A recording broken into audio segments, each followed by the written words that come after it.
नमस्कार, Delhi metro NCR bulletin में आपका स्वागत है। आइए नजर डालते हैं आज की ताजा 3 खबरों पर। बजरंग दल कार्यकर्ता की हत्या केस में अब तक 5 गिरफ्तार, बीजेपी विधायक ने की एनआईए जांच की मांग, कहा घटना के लिए कांग्रेस जिम्मेदार। कर्नाटक के शिवमोगा के भारती नगर इलाके में रविवार रात कार में आए कुछ अज्ञात लोगों ने हर्ष नामक व्यक्ति की चाकू मारकर हत्या कर दी थी।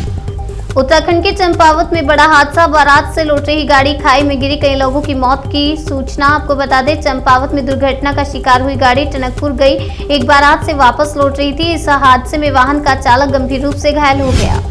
मणिपुर में बोले पीएम मोदी, कांग्रेस के नेता पूर्वोत्तर की संस्कृति और पूर्वोत्तर के पहनावे का उड़ाते हैं मजाक। प्रधानमंत्री नरेंद्र मोदी ने मणिपुर में बीजेपी समर्थकों से मुलाकात की। राज्य में 2 चरणों में 28 फरवरी और 5 मार्च को मतदान होंगे। हिमाचल प्रदेश के ऊना में बड़ा हादसा, पटाखा फैक्ट्री में आग से 6 महिलाओं की मौत, 10 से ज्यादा जख्मी। हिमाचल प्रदेश के ऊना में एक पटाखा फैक्ट्री में ब्लास्ट हुआ। हादसे के बाद मौके पर आग लग गई और कामगार महिलाएं जिंदा जल गई। अयोध्या में सीएम योगी का एसपी, बीएसपी और कांग्रेस पर बड़ा हमला, कहा इनका अब विसर्जन कर दीजिए। उत्तर प्रदेश के मुख्यमंत्री योगी आदित्यनाथ ने अयोध्या में प्रचार करते हुए एसपी, बीएसपी, कांग्रेस को आड़े हाथों लेते हुए कहा कि इनका विसर्जन कर दीजिए। बीजेपी को लोहे के चने चबाने पड़ जाएंगे, कुंभ की धरती प्रयागराज से अखिलेश यादव का हल्ला बोल। 5वें चरण के चुनाव का प्रचार कर रहे अखिलेश ने कहा, झूठ बोलने वाले बीजेपी के लोग आज फिर आपके बीच वोट मांगने आए हैं, लेकिन जनता का सपा के प्रति समर्थन बता रहा है कि बीजेपी को लोहे के चने चबाने पड़ जाएंगे। बसपा सुप्रीमो मायावती का कांग्रेस पर हमला, कहा जातिवादी पार्टी ने डॉक्टर अंबेडकर को भारत रत्न नहीं दिया। बसपा प्रमुख ने कहा कि केंद्र में जब वीपी सिंह की सरकार थी तो बसपा ने अपने प्रयास से डॉक्टर अंबेडकर को भारत रत्न दिलवाया और मंडल कमीशन की सिफारिशों को लागू करवाया। आजमगढ़ में जहरीली शराब से मरने वालों का आंकड़ा बढ़ा, अब तक 5 लोगों की मौत, 7 गिरफ्तार। आजमगढ़ के अहरोला थाना क्षेत्र के माहुल गांव में जहरीली शराब कांड में अब तक 5 लोगों की मौत हो चुकी है, बाकियों का अस्पताल में इलाज चल रहा है। यूक्रेन पर रूस के हमले की बड़ी आशंका, भारतीय छात्रों का रेस्क्यू ऑपरेशन शुरू, सरकार ने जारी की नई एडवाइजरी। भारतीय दूतावास ने घोषणा की थी कि एयर इंडिया 22, 24 और 26 फरवरी को कीव और दिल्ली के बीच 3 उड़ानें संचालित करेंगी। उत्तर प्रदेश के बलिया में रक्षा मंत्री राजनाथ सिंह ने कहा, हम जनता के भरोसे को कभी टूटने नहीं देंगे। पहले हमने जो कहा था उस कसौटी पर हमें देखिए, अगर हम खरे उतरे हैं तो हमें वोट दीजिए, यदि हम खरे नहीं उतरे हैं तो हमें वोट मत दीजिए। बीजेपी ने असंभव को संभव कर दिखाया, कांग्रेस नहीं समझती जनता की तकलीफ, बोले पीएम मोदी। प्रधानमंत्री ने कहा, बीजेपी सरकार ने असंभव को संभव कर दिखाया है। मणिपुर के हर क्षेत्र को बंद और नाकेबंदी से राहत मिली है, जबकि कांग्रेस ने मणिपुर की विशेषता ही बंद और नाकेबंदी बना दी थी। कांग्रेस नॉर्थ ईस्ट के लोगों की भावनाओं और तकलीफों को कभी समझ ही नहीं पाई।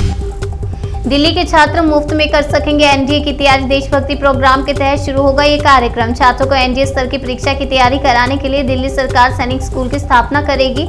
इसके साथ ही यहां Delhi armed force preparatory academy की भी शुरुआत की जाएगी। इस एकेडमी का संचालन अगले शैक्षणिक सत्र से किया जाएगा। दिल्ली में डॉक्टर ने अमेरिकी महिला के शरीर से निकाले 3 कीड़े, देर होने पर जा सकती थी जान। महिला ने अमेरिका में भी डॉक्टरों को दिखाया था, लेकिन माइसिस को नहीं निकाला जा सका। हालांकि डॉक्टरों ने राहत देने के लिए कुछ दवाएं दी थी, इसके बाद वह इलाज के लिए दिल्ली पहुंची। चित्रकूट में योगी सरकार पर जमकर बरसे अखिलेश यादव, कहा इस चुनाव गर्मी निकालने वालों की गर्मी निकल रही है। अखिलेश ने कहा कि इस डबल इंजन की सरकार में अगर कुछ डबल हुआ तो वो तो महंगाई और भ्रष्टाचार है। उन्होंने कहा कि इसी चुनाव में इनके बड़े बड़े नेताओं को पता ही नहीं कि जनता के मन में इनके खिलाफ 440 वोल्ट का करंट चल रहा है। हिमाचल के ऊना में पटाखा फैक्ट्री में भीषण विस्फोट, 7 मजदूरों की मौत। पीएम ने मृतकों के आश्रितों को 2-2 लाख रुपए और घायलों को 50,000 सहायता राशि का ऐलान। ऊना जिले के औद्योगिक क्षेत्र में एक पटाखा फैक्ट्री में हुए विस्फोट में लगभग 7 मजदूरों की मौत हो गई। वहीं इस ब्लास्ट में करीब 10 लोग गंभीर रूप से झुलस गए। सोनू सूद के खिलाफ एफआईआर दर्ज, पंजाब में मतदान के दिन बहन के लिए प्रचार करने का है आरोप। जरूरतमंद लोगों के मसीहा सोनू सूद एक बार फिर मुश्किल में पड़ गए हैं। दरअसल एक्टर के खिलाफ मोगा पुलिस स्टेशन में एफआईआर दर्ज हुई है और फैंस इस खबर को सुनकर परेशान हैं।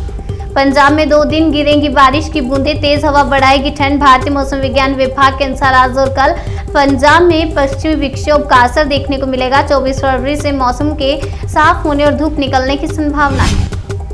आजमगढ़ में जहरीली शराब से मौत पर प्रियंका ने योगी सरकार को घेरा, कहा यही है यूपी में कानून व्यवस्था की कहानी। आजमगढ़ में जहरीली शराब कांड में 5 लोगों की मौत मामले में कांग्रेस महासचिव प्रियंका गांधी ने बीजेपी को आड़े हाथों लिया। उन्होंने कहा कि जहरीली शराब का कारोबार सरकार के संरक्षण में फल फूल रहा है।